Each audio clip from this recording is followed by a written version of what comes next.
All praises to Yahweh Bahashem Yahweh Shai. Let's go into this video. It says the Daily Wire fires half of its staff in mass layoffs. This comes as co-founder Ben Shapiro has lost 85% of his YouTube audience since last year. Right. And if you don't know, there was a time when the Daily Wire was, in a way, on top of the world. Right. And when I say on top of the world, it was a platform which was getting hundreds and hundreds and hundreds of thousands of views every day, right? But what's been happening is that the Esau has been losing his audience throughout the years. Esau has been losing the plot, right?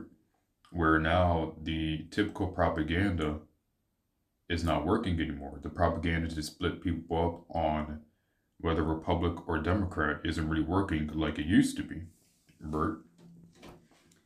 And if you don't know, Ben Shapiro is very high up in the Daily Wire, right? Because what ended up happening was the Daily Wire ended up losing a lot of its important people, like Brett Cooper and Candace Owens. And now, those that have left the Daily Wire to do stuff on their own often are actually doing even better than the Daily Wire when they were with them. It says, the Daily Wire just shook the room with a massive move, reportedly cutting half its staff and sweeping around the layoffs as people across media watching closely. A decision this big does not happen quietly and is already sparking heavy debate about what is really going on behind the scenes. At the same time, the attention is locked in on co-founder Ben Shapiro, who claims that his YouTube audience has dropped by 85% over the past year. That decline, if accurate, is not small talk. It is a kind of shift that can reshape an entire brand strategy overnight. Now the conversation is getting loud. Is this a sign of changing audience habits, platform pressure, or something deeper inside the company? Either way, the timing has people connecting dots and asking serious questions about where things go next. And besides this caption, what it really is because Ben Shapiro is very pro-Israel. And a lot of people in America are not pro-Israel. So, of course, people do not like this pro-Israel stance when most of Ben Shapiro's audience, I believe, lives in America, right? However, this is a good thing because Esau is losing his voice everywhere, right?